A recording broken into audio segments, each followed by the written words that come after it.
Let's begin. Hello students, welcome in Nath sir classes. I hope कि आप सबकी पढ़ाई बहुत अच्छी चल रही होगी और हमारी तरफ से जो भी कंटेंट आपको दिया जा रहा है वो बेस्ट से बेस्ट होगा आपके लिए, जिससे कि आपकी नॉलेज और उसके बाद आपके मार्क्स दोनों ही इम्प्रूव कर सकें। ये हमारी कोशिश है। और इस सीरीज़ का जो आज हम लोग चैप्टर पढ़ेंगे वो है हमारा क्वाड्रेटिक इक्वेशन। ये चैप्टर बेसिकली मैं अभी जिस बुक को फॉलो कर रहा हूँ वो है एनसीईआरटी की बुक्स, जो कि कई सारे स्टेट बोर्ड्स हैं वो उसको फॉलो करते हैं और सीबीएसई बोर्ड के जो भी स्कूल्स हैं वो इस बुक को फॉलो करते हैं। आज हमारा चैप्टर है क्वाड्रेटिक इक्वेशन, जिसमें हम लोग सबसे पहले ये देखेंगे कि क्वाड्रेटिक इक्वेशंस होती क्या हैं।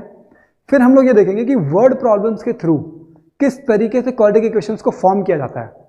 उसके नेक्स्ट हम लोग ये देखेंगे कि क्वाड्रेटिक इक्वेशंस के सॉल्यूशंस कैसे फाइंड करते हैं या फिर उसके रूट्स कैसे फाइंड किए जाते हैं। उसके बाद हम लोग डिस्कस करेंगे कि जो फैक्टराइजेशन मेथड है बेसिकली हम लोग उसको किस तरीके से अप्लाई करें so that we can find the roots of a quadratic equation. तो हम लोग अपना चैप्टर स्टार्ट करते हैं, जो कि है आपका 4th chapter of NCERT book quadratic equations. ठीक है, तो आज जो हम लोग इसमें पढ़ने वाले हैं, देखो सबसे पहली चीज़ तो ये है कि क्वाड्रेटिक इक्वेशन होती क्या है। तो क्वाड्रेटिक इक्वेशन में हमने जो अभी तक बात की है, क्वाड्रेटिक इक्वेशन क्या होती है।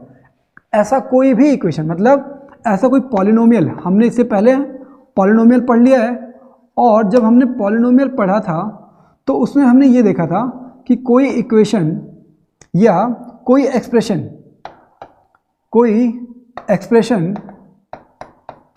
कोई ऐसा एक्सप्रेशन जिसमें जो वेरिएबल है, क्या वेरिएबल, अगर वेरिएबल की जो पावर है, वेरिएबल की हाईएस्ट पावर, जो पावर है हाईएस्ट पावर, वो किसी इक्वेशन की कितनी हो जाए, 2 हो जाए।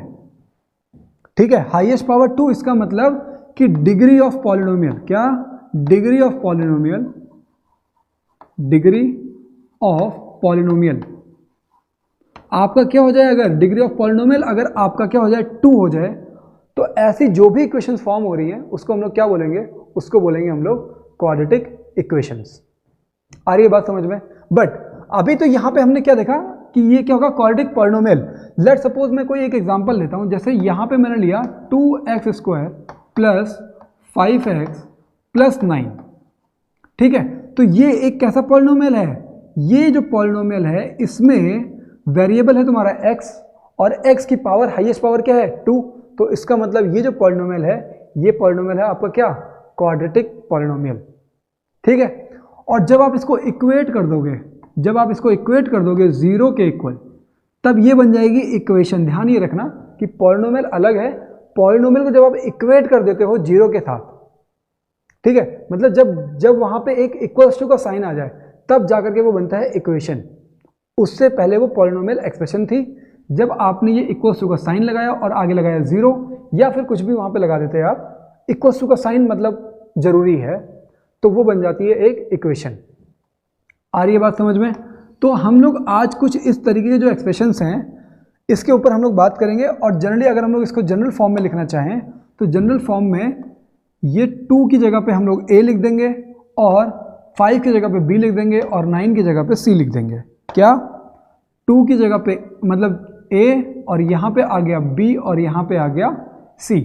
और आपको एक चीज़ पता होनी चाहिए कि अगर आपका a इक्वल्स टू 0 हो गया, अगर a जो है वो 0 हो जाएगा, a अगर तुम्हारा 0 हो गया तो इसका मतलब ये टर्म 0 हो गई फिर। ठीक है, और अगर ये टर्म 0 हो गई तो फिर आपके पास ये बचेगा और इसमें हाईएस्ट पावर कितनी है x की, 1 हो जाएगी। तो मतलब इसकी जो कंडीशन है वो कंडीशन ये होती है कि a should not be equals to 0। बाकी सब में से कुछ भी 0 हो सकता है बट a 0 नहीं होना चाहिए, क्योंकि अगर a 0 हो गया तो ये जो पॉलिनोमियल आपके पास होगा वो फिर क्वाड्रेटिक नहीं हो पाएगा। आ रही है बात समझ में। तो इसकी जो क्वाड्रेटिक पॉलिनोमियल की या फिर क्वाड्रेटिक इक्वेशन की जो प्रॉपर्टी है मेन, वो है कि where a should not be equals to 0। आ रही है बात समझ में। अब हम लोग आगे बढ़ते हैं कि एग्जैक्टली हम लोग आज क्या क्या चीज़ें पढ़ने वाले हैं। ठीक है, तो क्वाड्रेटिक इक्वेशन हम लोग आज स्टार्ट करेंगे। ये है मेरा इंट्रोडक्शन एंड हम लोग स्टार्ट करते हैं क्वाड्रेटिक इक्वेशन। तो देखो यहाँ पे क्या लिखा हुआ है, देखो यहाँ पे पहली चीज़ लिख दी ना मैंने, ax² plus bx plus c where a does not equals to 0। क्योंकि अगर a 0 हो गया तो ये फिर क्वाड्रेटिक इक्वेशन नहीं होगी। ठीक है, when we equate this polynomial, ये क्या हो गया, ये एक पॉलिनोमियल हो गया। क्या पॉलिनोमियल है, देखो ax² plus bx plus c, ये चीज़ क्या है, ये एक पॉलिनोमियल है। जब इसको हम लोग इक्वेट कर देंगे 0 के साथ, तब क्या, we equate this polynomial to 0, we get a quadratic equation. तब जाकर के हमको एक क्वाड्रेटिक इक्वेशन जो है वो मिलती है। चीज़ें क्लियर है एकदम, अभी तक कोई डाउट तो नहीं है? ठीक है, हम लोग अब आगे बढ़ते हैं और देखते हैं कि इसमें क्या क्या चीज़ें और हमारे लिए इंपॉर्टेंट है। ठीक है, फिर हम लोग सीधे एक एग्जांपल का क्वेश्चन है, क्या represent the following situations mathematically. आपको इन सिचुएशन को रिप्रेजेंट करना है। और अभी मैं आपको मतलब जो क्वेश्चन की डिमांड है वो ये है कि आप खुद से कोई क्वाड्रेटिक इक्वेशन को फॉर्म कर सकें। ठीक है, तो उसको करते कैसे हैं, तो आपके सामने है एक वर्ड प्रॉब्लम। ये जो वर्ड प्रॉब्लम है ये आपकी डेली रूटीन लाइफ से निकाला गया एक वर्ड प्रॉब्लम है। ऐसी सिचुएशन किसी के साथ भी आ सकती है। तो ऐसी सिचुएशन को सॉल्व करने के लिए आप क्या कर सकते हो, क्वाड्रेटिक इक्वेशन फॉर्म कर सकते हो। तो देखते हैं जरा क्वाड्रेटिक इक्वेशन फॉर्म कैसे होता है। क्या है, represent the following situations mathematically, और ये आ गए हम लोग सिचुएशन पे। एक चीज अभी क्लियर कर देता हूं कि इन्होंने बोला है रिप्रेजेंट करने के लिए, सॉल्व मत करो, सिर्फ रिप्रेजेंट करके दिखाओ। तो रिप्रेजेंट कैसे करते हैं वो देखो।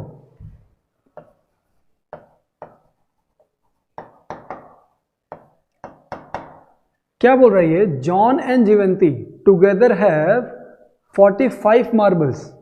ठीक है, तो मैं देखो यहां पे लिख रहा हूं, let number of marbles John have equals to कर लिया मैंने x। हमने ये मान लिया कि जॉन के पास कितना है, x है, और इसने क्या दिया है, John and Jivanti together have 45 marbles. तो जीवंती के पास कितने मार्बल्स होंगे, देयरफॉर नंबर ऑफ मार्बल्स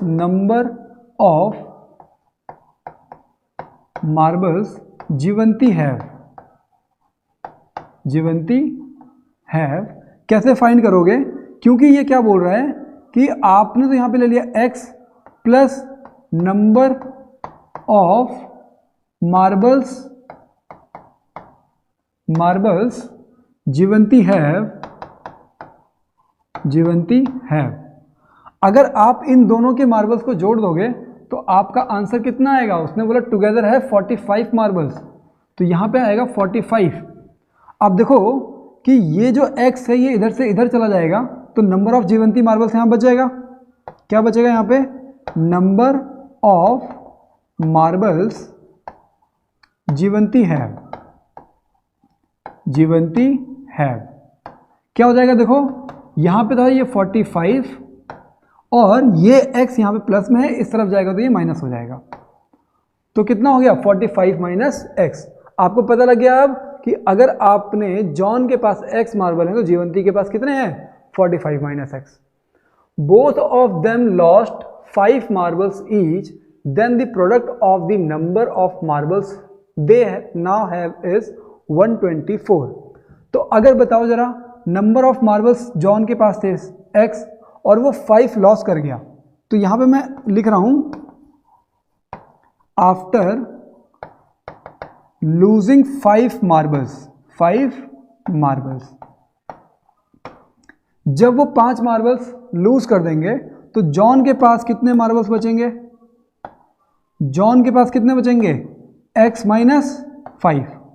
और जीवंती के पास कितने बचेंगे, तो जीवंती के पास बचेंगे, देखो जीवंती के पास मार्बल कितने थे, 45 माइनस x, तो 5 इसने भी खो दिए, तो 45 माइनस x तो इसके पास पहले से थे, और इसने 5 अगर खो दिए तो मतलब कितने बचेंगे, 5 माइनस कर दोगे हम लोग, तो इसके पास आ रहा है तुम्हारा 40 माइनस x। कितना आ रहा है, 40 माइनस x। जॉन के पास x माइनस 5 और जीवंती के पास 40 माइनस x। अब आगे क्या बोल रही है, we would like to find out. अच्छा ठीक है, अब इन दोनों का प्रोडक्ट कर दो, इन दोनों का आप प्रोडक्ट कर दो। क्या बोल रहे हो, देखो ये बोल रहा है and the product of the number of marbles they now have is 124। तो मतलब इन दोनों को आप क्या कर दोगे, मल्टीप्लाई कर दोगे। तो देखो x minus 5 multiplied by 40 minus x, तो 40 माइनस एक्स, और दोनों को प्रोडक्ट करके कितना आ रहा है 124, तो यहाँ पे आ जाएगा आपका 124। अब क्या करोगे, अब आप इसको सॉल्व करोगे। तो आपको सॉल्व कैसे करना होता है, देखो आई नो कि आप लोगों ने क्लास 8th और 9th में इस चीज़ को अच्छे से पढ़ रखा है कि ऐसे प्रोडक्ट मतलब ऐसे इक्वेशंस को प्रोडक्ट कैसे करते हैं, बट फिर भी मैं आपको थोड़ा सा बेसिक बताता हूँ कि देखो इसका मल्टीप्लिकेशन हो जाता है इसके साथ, फिर इसका मल्टीप्लिकेशन हो जाता है इसके साथ, आ रही है बात समझ में, फिर उसके बाद इसका मल्टीप्लिकेशन इसके साथ और इसका मल्टीप्लिकेशन इसके साथ, ठीक है। इस तरीके से हम लोग इसको मल्टीप्लाई करेंगे। तो देखो x इंटू 40 कितना हो गया, ये हो जाएगा आपका 40x, फिर x इंटू माइनस एक्स, तो ये हो जाएगा माइनस एक्स स्क्वायर, फिर माइनस 5 इंटू 40, तो हो जाएगा ये माइनस 200, फिर माइनस 5 इंटू माइनस एक्स, तो माइनस माइनस हो जाएगा प्लस, और ये हो जाएगा आपका 5x, और इक्वल्स टू में कितना है, इक्वल्स टू में है आपका 124।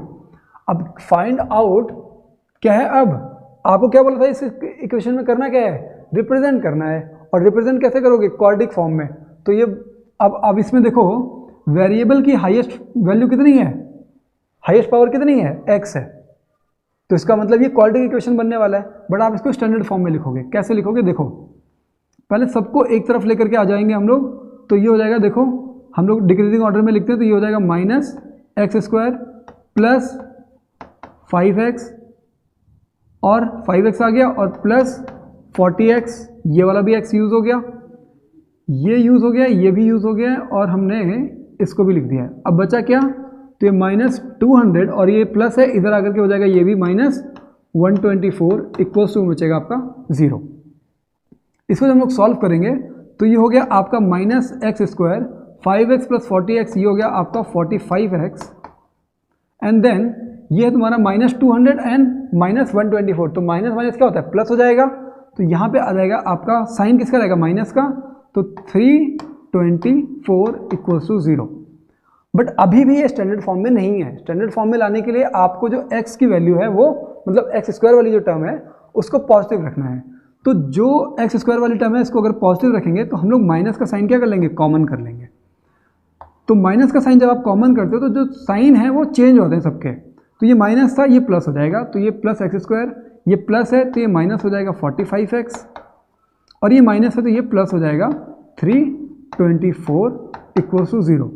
अब ये माइनस है मतलब क्या है, -1 है, ये मल्टीप्लाई में है, इधर जाकर के डिवाइड में को, तो 0 अपॉन कोई भी नंबर 0 हो जाता है। इसका मतलब जो आपकी क्वाड्रेटिक इक्वेशन बनेगी वो x square minus 45x plus 324 equals to 0, ये आपकी बन गई क्वाड्रेटिक इक्वेशन। ये रिप्रेजेंट करना था आपको। तो इस तरीके से आप इस क्वेश्चन को जो है वो करते हुए चलेंगे हम लोग, ठीक है ना। अभी आपको कोई डाउट या मतलब मुझे लगता है कि इस चीज़ में अभी कोई डाउट नहीं है, मैं बहुत बेसिक लेवल पे चीज़ों को लेकर के आपको समझा रहा हूँ, ठीक है। फिर हम लोग नेक्स्ट क्वेश्चन पे चलते हैं, और नेक्स्ट चैप्टर नंबर 4 का क्वेश्चन नंबर 1 है, check whether the following are quadratic equation और नॉट।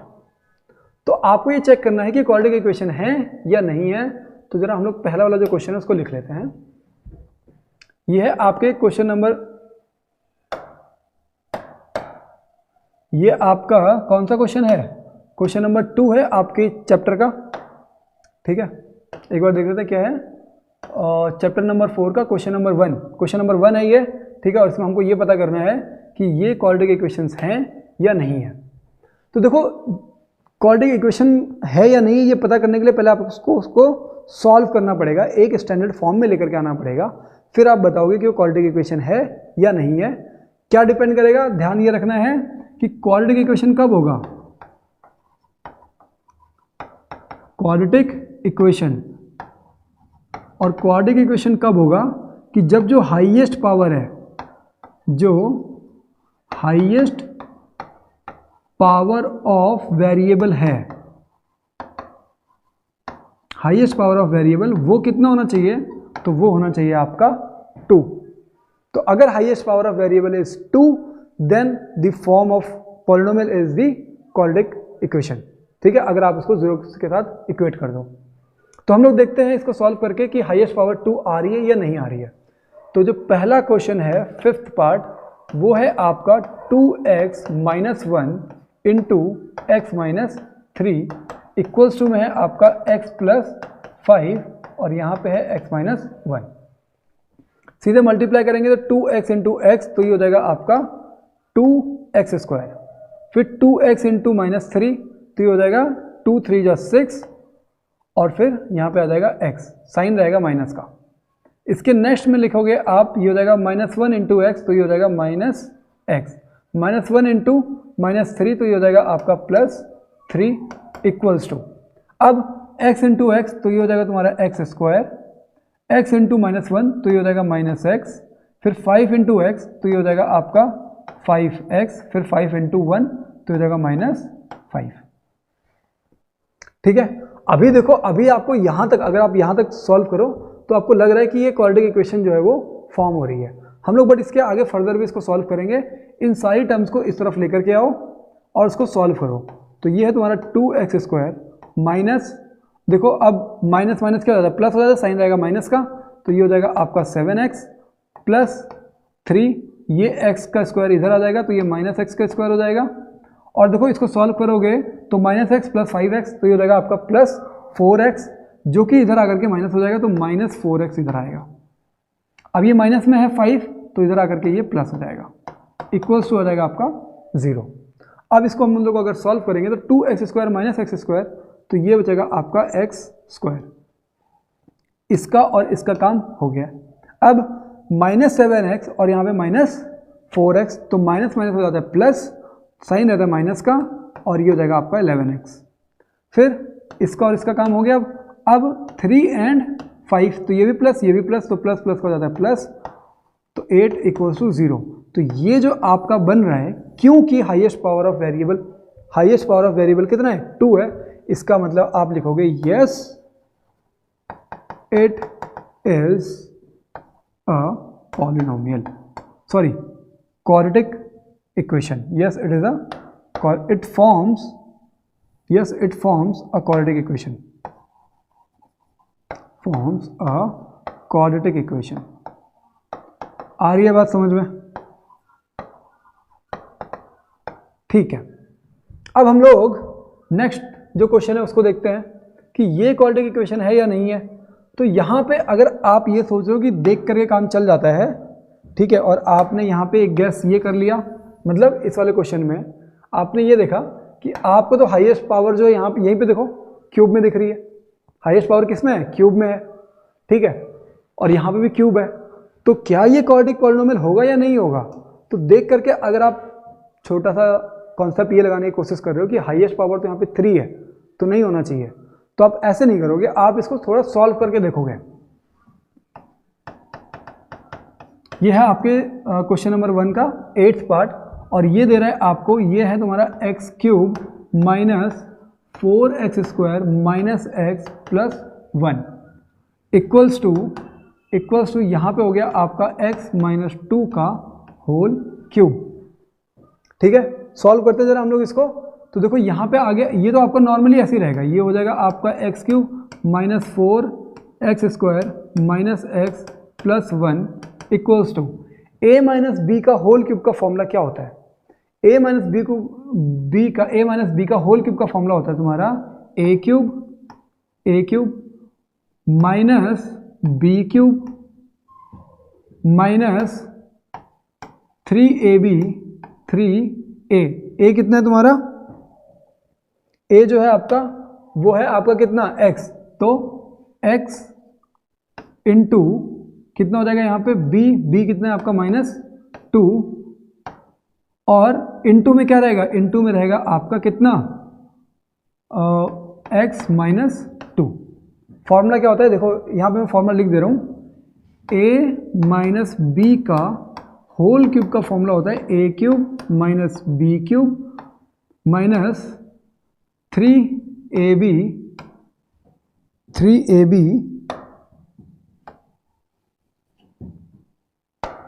-3ab, और अंदर में क्या हो जाएगा तुम्हारा a + b। ठीक है, ये होता है आपका इसका फॉर्मूला। मतलब a प्लस बी, मतलब क्योंकि b की वैल्यू कितनी है -2 है, तो वो आप उसी को यहाँ पे लिख दोगे। ठीक है, हम लोग आगे बढ़ते हैं। तो इसमें होने क्या वाला है देखो,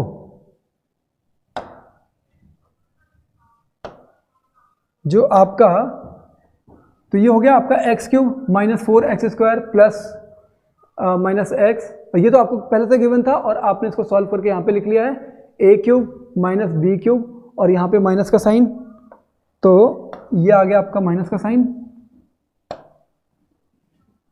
क्योंकि ये चीज़ माइनस आ जाएगी यहाँ पे, तो मैं यहाँ पे सीधे सीधे माइनस का साइन लगा दे रहा हूँ और यहाँ से ये साइन हटा दे रहा हूँ अब।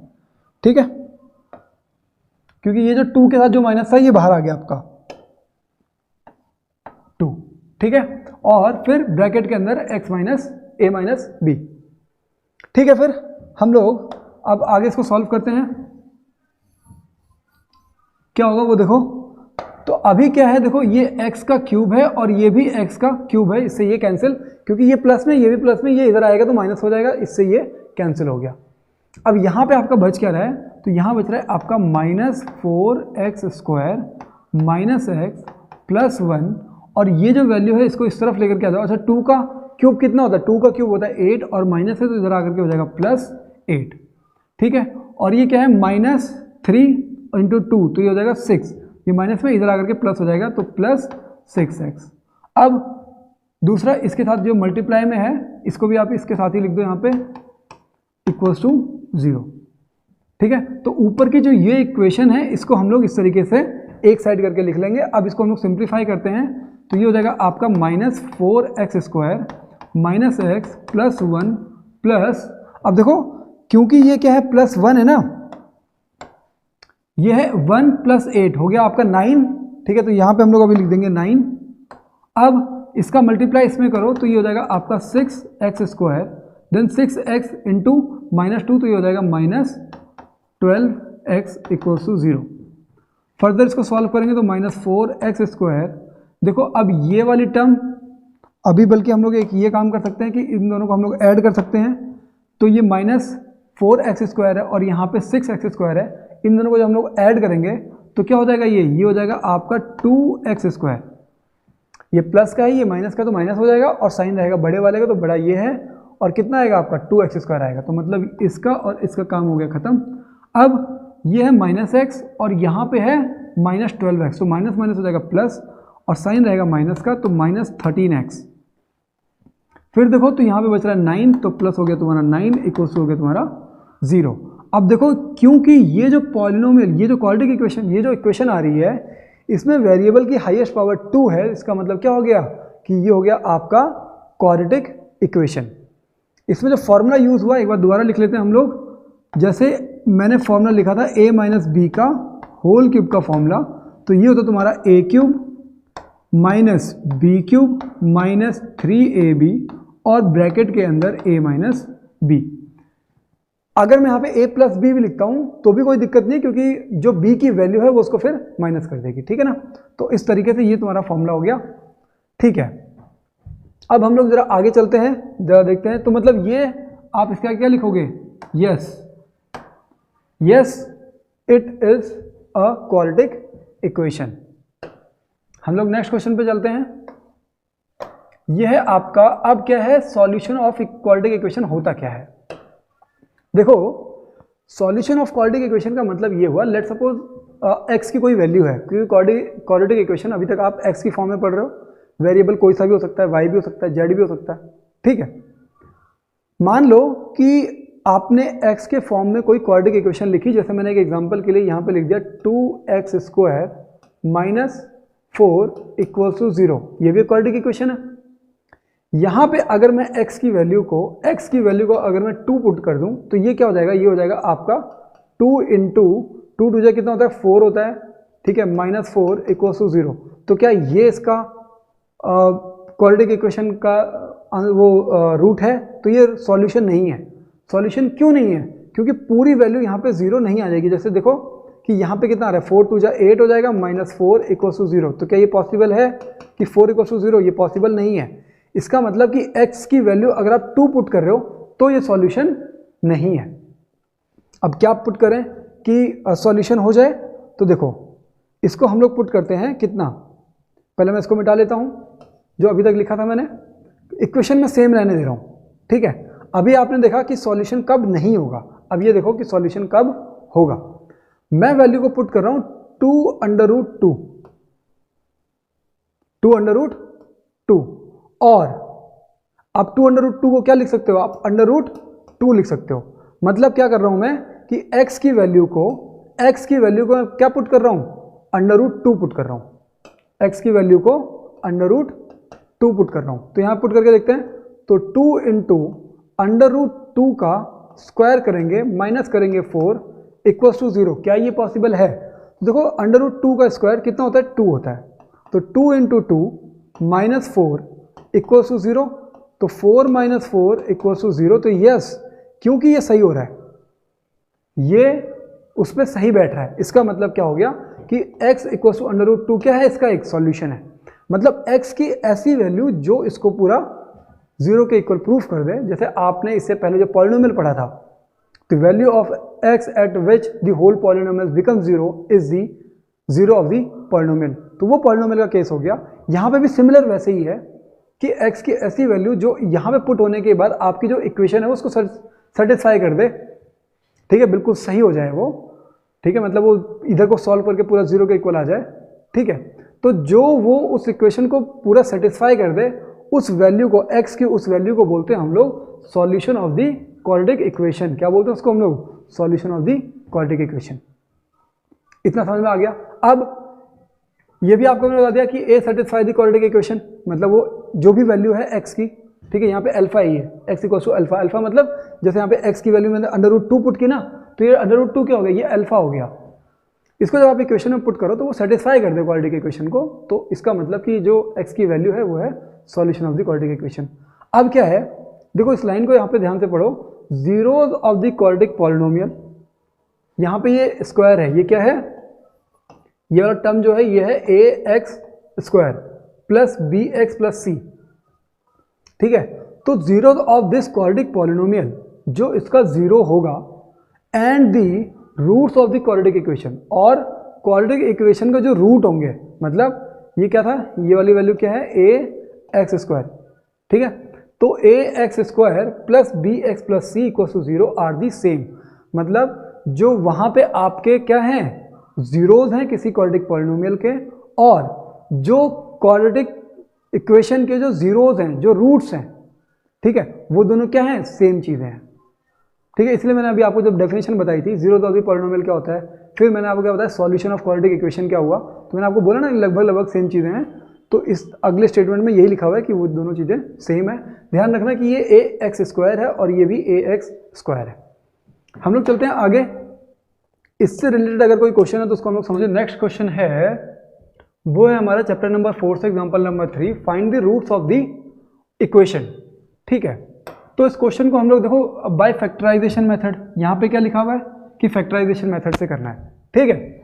हम लोग सबसे पहला काम क्या करेंगे, आपको बता दिया मैंने कि फैक्टराइजेशन मेथड होता क्या है। अब हम लोग क्या करेंगे, देखो कि यहाँ पे आपके पास ये दे रखा है 2x square minus 5x plus 3 equals to 0। तो सबसे पहला काम कि हम लोग यहाँ पे a की वैल्यू हो गई आपकी 2, b की वैल्यू हो गई आपकी -5 और c की वैल्यू हो गई आपकी 3। पहला स्टेप कि आप a b c फाइंड कर लो। फिर दूसरा स्टेप ये है कि आप क्या करो कि आप a इंटू सी फाइंड करो। फिर तो a की वैल्यू कितनी थी 2 और c की वैल्यू थी 3, तो ये जो आपका आंसर आ रहा है ये आ रहा है 6, ठीक है। अब इसके बाद आपको क्या करना है कि थर्ड स्टेप में जो 6 के फैक्टर्स फाइंड करने हैं। तो जैसे 1 इंटू 6, दूसरा हो जाएगा तुम्हारा 2 इंटू 3। अब अभी आपको ये पता लग गया कि हमने फैक्टराइजेशन फाइंड कर लिया। अब इसके बाद क्या है कि फोर्थ स्टेप, तो फोर्थ स्टेप में क्या करना है, फाइंडिंग, या फिर फाइंडिंग के बजाय हम लोग लिखते हैं सेलेक्ट द फैक्टर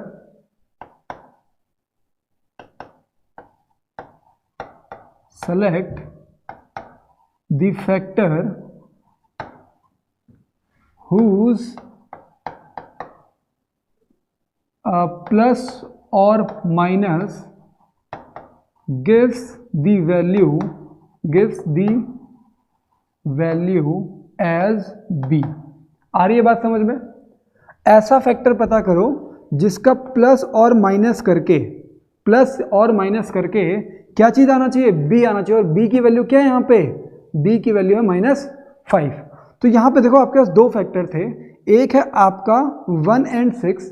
तो अगर आप 1 and 6 रखते हो तो आपको जैसे देखो, अगर मैं रखूँ यहाँ पे -6 and +1 तो आंसर कितना आ रहा है? आंसर आ रहा है आपका -5।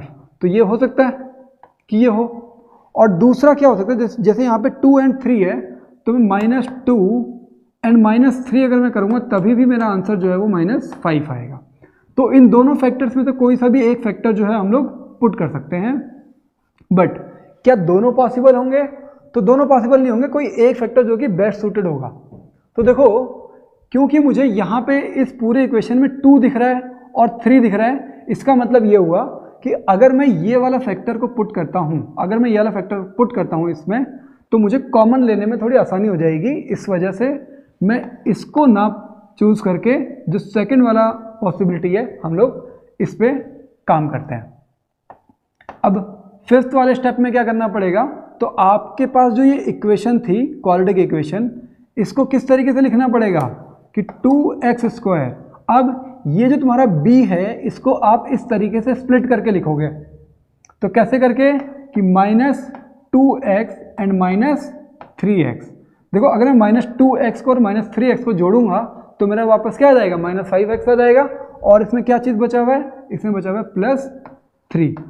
तो मतलब ये जो इक्वेशन है ना, ये सेम इक्वेशन है, बस इसमें हमने किया क्या है कि बीच वाली टर्म को हमने स्प्लिट करके लिख दिया है। इस वजह से ये जो मेथड है इसको बोलते हैं splitting the middle term method. क्या बोलते हैं इसको? ये जो मेथड अभी हम लोग जो फैक्टराइजेशन का जो मेथड है, पहला मेथड, इसको बोलते हैं हम लोग splitting the middle term method. Splitting the middle term method. और क्यों बोलते हैं? क्योंकि देखो, ये जो बीच वाली टर्म थी -5x, इसको हमने इस तरीके से स्प्लिट करके लिख दिया। अब उसके बाद क्या करेंगे हम लोग? देखो, यहाँ से इन दोनों से मैं 2x को कॉमन कर रहा हूँ, तो 2x इसमें से अगर बाहर निकल जाएगा तो अंदर क्या बचेगा? x बचेगा। यहाँ से अगर 2x बाहर निकल जाएगा तो अंदर क्या बचेगा? 1 बचेगा। आ रही है बात समझ में? और यहाँ से इससे अगर मैं 3 कॉमन कर लूँ, और वो भी कौन सा? -3। तो अगर मैं -3 कॉमन कर लेता हूँ तो अंदर क्या बचेगा? अंदर बचेगा तुम्हारा x, यहाँ पे x बचेगा, और यहाँ पे बचेगा -1। -1 क्यों बचेगा? क्योंकि देखो, -3 × -1, तो माइनस माइनस क्या हो जाएगा? प्लस हो जाएगा, और 3 × 1 कितना? 3 आ जाएगा। तो मतलब आपको वापस यही चीज़ लेकर के आनी होती है जो ऊपर होती है, तो आप उसको इस तरीके से लिखोगे। इक्वल्स टू में तुम्हारा 0। अब क्या है कि मैं x - 1 को कॉमन कर लेता हूँ, तो x - 1 मेरा कॉमन हो गया, और दूसरी जो टर्म बचेगा, देखो x - 1 यहाँ से बाहर निकलेगा तो यहाँ पे क्या बचेगा? यहाँ पे बचेगा 2x। ऐसे अगर x - 1 यहाँ से बाहर चला गया तो यहाँ पे बचेगा क्या? -3 इक्वल्स टू 0। आ रही है बात समझ में? अब देखो क्या है कि इन दोनों को आप इक्वेट कर दो 0 के साथ। तो कैसे करोगे आप? x - 1 equals to 0 which gives you x as 1। आ रही है बात समझ में? अब जो दूसरी वाली वैल्यू है इसको फाइंड करोगे तो क्या है? देखो, ये है तुम्हारा 2x - 3 इक्वल्स टू 0। इसको सॉल्व करोगे तो ये आ जाएगा तुम्हारा 2x equals to 3, then x equals to 3/2। तो x की एक वैल्यू तुम्हारा है 1 और दूसरी वैल्यू है 3/2। तो आप यहाँ से एक चीज़ ध्यान ये भी रखोगे, जो कि मैंने पहले भी बताया हुआ है, कि अगर कोई क्वाड्रेटिक इक्वेशन है, क्या है? क्वाड्रेटिक अगर इक्वेशन है तो उसके जो मैक्सिमम नंबर ऑफ जीरोज या फिर जो मैक्सिमम नंबर ऑफ सॉल्यूशन होंगे, मैक्सिमम सॉल्यूशन,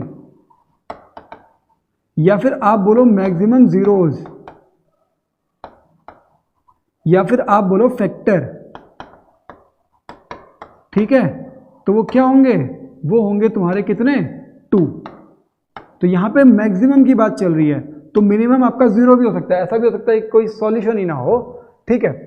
बट मैक्सिमम जो है, चाहे सॉल्यूशन की बात करो, चाहे जीरोस की बात करो, चाहे फैक्टर की बात करो, तो वो कितने होंगे? 2 होंगे। आ रही है बात समझ में? अब हम लोग आगे बढ़ते हैं, कब? जब आपके पास क्वाड्रेटिक इक्वेशन दी हुई होगी तो। ठीक है, तो आज का जो ये मतलब जो क्लास है इसको मैं यहीं तक रखता हूँ। नेक्स्ट क्लास में चलो एक बार देखता हूँ कि अगर फैक्टराइजेशन मेथड का अगर कोई और क्वेश्चन है तो। ठीक है, find the roots of the quadratic equation. चलो ठीक है, एक क्वेश्चन हम लोग इसको भी कर लेते हैं। चैप्टर नंबर 4 का example number 5, find the roots of the quadratic equation. तो क्वाड्रेटिक इक्वेशन देखो क्या दे रखी है आपको, 3x² minus 2 under root 6x plus 2 equals to 0।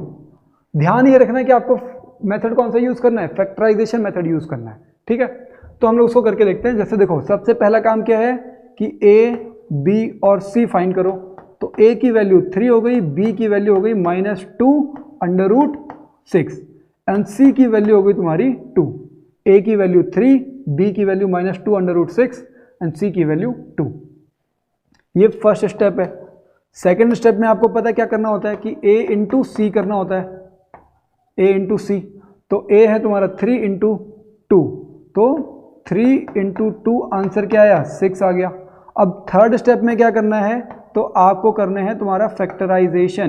क्या करना है आपको, फैक्टराइजेशन करना है। किसका फैक्टराइजेशन, इसका। इसके 6 के कितने फैक्टर्स आएंगे, फैक्टराइजेशन ऑफ a इंटू सी। तो मतलब 6 के जो फैक्टर होंगे वो क्या क्या आएंगे, देखो 1 इंटू 6, फिर 2 इंटू 3, और भी कुछ हो सकता है क्या। तो अगर हम लोग वापस क्वेश्चन पे आकर के देखें हैं तो क्वेश्चन के अकॉर्डिंग भी हमको कभी कभी सोचना पड़ जाता है, और वहाँ पे आपके जो फैक्टर होंगे वो under root 6 into under root 6 भी होगा। क्यों, क्योंकि आप under root 6 into under root 6 करोगे तो आपका आंसर क्या आएगा, 6 आएगा। और क्योंकि यहाँ पे आपको अंडर रूट 6 की जरूरत थी, तो मतलब क्या है कि आपको ये वाला जो फैक्टर है उसको यूज करना पड़ेगा। ठीक है, तो अब हम लोग क्या करेंगे कि इस इक्वेशन को हम लोग कैसे लिख सकते हैं फिर, कि 3x² minus under root 6x लिख रहा हूं मैं, अंडर रूट 6x, फिर माइनस अंडर रूट 6x और प्लस 2 इक्वल्स टू 0। आ रही है बात समझ में अभी तक? ठीक है, क्या है कि मुझे वहाँ पे क्या लिखना था, क्योंकि आंसर जो आना चाहिए वो वापस सेम यही इक्वेशन आनी चाहिए। तो देखो, अगर मैं under root 6 plus under root 6 कर दूंगा तो क्या आ जाएगा, 2 अंडर रूट 6 आ जाएगा। ठीक है, फिर हम लोग अब आगे बढ़ते हैं। तो यहाँ से अब मैं बताओ किस चीज़ को कॉमन कर सकता हूँ। ठीक है, सबसे पहली चीज़ क्या है कि यहाँ से मैं क्या चीज़ कॉमन करूँ कि जो मेरा आंसर है वो क्या आ जाए। मेरे को थोड़ा एक मतलब दोनों चीज़ें, यहाँ से भी कॉमन होना चाहिए वो चीज़ और यहाँ से भी कॉमन होना चाहिए। तो मैं क्या करूँगा कि यहाँ पे मैं इसको लिख सकता हूँ, क्या इसको लिख सकता हूँ मैं, कितना, under root 2 into under root 3, और सेम यहाँ से भी under root 2 into under root 3। देखो होता क्या है, जैसे देखो अंडर रूट 6 है ना, आप इसको कैसे लिख सकते हो कि under root 2 into under root 3। ठीक है, इस तरीके से लिख सकते हो। तो मैं इसको वही चीज़ यहाँ पे लिख रहा हूँ। तो ये हो जाएगा तुम्हारा 3x² minus under root 2 into under root 3x, फिर इसको भी सेम ऐसे लिखूंगा मैं, under root 2 into under root 3x, फिर प्लस 2 इक्वल टू 0। और क्यों लिखा मैंने ऐसा, ये मैंने आपको वहाँ पे एग्जाम्पल मतलब हिंट में आपको दे दिया कि ऐसा क्यों लिखा मैंने। ठीक है ना, अब क्या कर रहा हूँ मैं कि अंडर रूट 3 को यहाँ से कॉमन कर रहा हूँ मैं, ऊपर से मैं अंडर रूट 3 कॉमन कर रहा हूँ। तो ये हो गया तुम्हारा अंडर रूट 3 आ गया बाहर। यहाँ पे क्या बचेगा, यहाँ पे बचेगा अंडर रूट 3x, सॉरी मैं यहाँ पे x को भी कॉमन करता हूँ, अंडर रूट 3x को कॉमन करता हूँ। आ रही है बात समझ में? तो यहाँ पे क्या बचेगा, अंदर बचेगा तुम्हारा अंडर रूट 3x। देखो क्यों, क्योंकि अगर मैं under root 3 into under root 3 करूँगा तो आ जाएगा आपका 3, और x इंटू एक्स, तो ये हो गया आपका x का स्क्वायर। आ रही है बात समझ में? तो मतलब आप इस टर्म को इस तरीके से लिख सकते हो। अब अगर इस वाली टर्म से आपका अंडर रूट 3 बाहर चला गया तो अंदर क्या बचेगा, अंदर बचेगा आपका अंडर रूट 2। आ रही है बात समझ में अभी तक? अब आगे चलते हैं। तो अब यहां से क्या कॉमन करोगे, यहां से मैं कितना, आपका माइनस अंडर रूट 2 को मैं कॉमन कर लेता हूं, माइनस अंडर रूट 2 को मैं कॉमन कर लेता हूं। तो अंदर क्या बचेगा, आपका बचेगा ये under root 3x and minus under root 2 equals to 0। आ रही है बात अभी तक समझ में? क्यों, देखो क्योंकि यहाँ से √2 तो मेरा बाहर चला गया, √3x अंदर बचेगा। इस वाले टर्म में 2 को आप कैसे लिख सकते हो, √2 इंटू √2, तो √2 मेरा बाहर चला गया तो एक √2 यहाँ पे बच जाएगा। ठीक है, अब आगे अब देखो क्या है कि यहाँ पे ये देखो, ये वही चीज़ है जो यहाँ पे है, तो इसका मतलब मैं इन दोनों को कॉमन कर लेता हूँ। तो ये हो गया तुम्हारा √3x माइनस √2, इसको मैंने कॉमन कर लिया है। तो अंदर क्या बचेगा, अंदर बचेगा आपका √3x माइनस √2, ये √3x और ये -2 यहाँ बच जाएगा, इक्वल्स टू में आ जाएगा तुम्हारा 0। अब देखो दोनों जो वैल्यूज़ हैं वो सेम है, ये भी सेम है और ये भी सेम है। इसका मतलब क्या होगा कि अगर आप √3x माइनस √2 इक्वल्स टू 0 अगर आप करते हो तो ये हो जाएगा आपका √3x इक्वल्स टू √2, तो x इक्वल्स टू आ जाएगा आपका √2 अपॉन √3। और सिमिलरली जो दूसरा वाला है वो भी तुम्हारा यही रहेगा, तो आप x की दोनों वैल्यूज़ क्या देंगे तुम्हारी, √2 अपॉन √3। और अगर आप इसको लिखना चाहो और तो ये पूरा होल ब्रैकेट में भी आप इसको लिख सकते हो इस तरीके से। आ रही है बात समझ में? तो ऐसा इस तरीके से ये क्वेश्चन आपको जो है वो सॉल्व करना था। क्वेश्चन मैंने इसलिए पिक किया ये वाला क्योंकि यहाँ पे ये जो तुम्हारी टर्म थी वो थी कौन सी, 2√6x। तो कभी कभी बच्चों को अंडर के क्वेश्चंस देख करके थोड़ा डाउट हो जाता है, इस वजह से मैंने इस क्वेश्चन को पिक किया था। तो अभी का जो हमारा ये फैक्टराइजेशन वाला मेथड था, ये जो मैंने मेथड यूज़ किया है ये है splitting the middle term method, या फिर आप इसको बोलोगे फैक्टराइजेशन मेथड। ठीक है, तो ये वाला जो अभी फैक्टराइजेशन मेथड हम लोग खत्म करते हैं। नेक्स्ट जो है हमारा वो है तुम्हारा कंप्लीटिंग द स्क्वायर मेथड, जो कि हम लोग अपनी नई वीडियो नेक्स्ट वीडियो में करेंगे। ठीक है, तो तब तक के लिए आप लोग अपनी अच्छे से पढ़ाई करो। ठीक है, हमारे इस चैनल पे जितनी भी वीडियोस आ रही हैं उनका बेस्ट यूटिलाइजेशन करो, अपनी पढ़ाई को और स्ट्रॉन्ग करो। हमारी तरफ से आप सभी को all the best.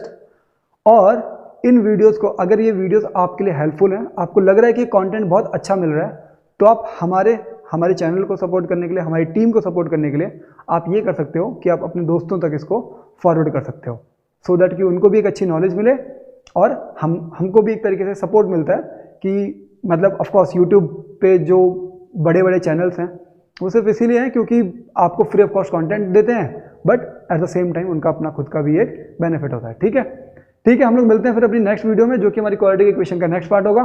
Till that आप लोग अपनी पढ़ाई करो। All the best.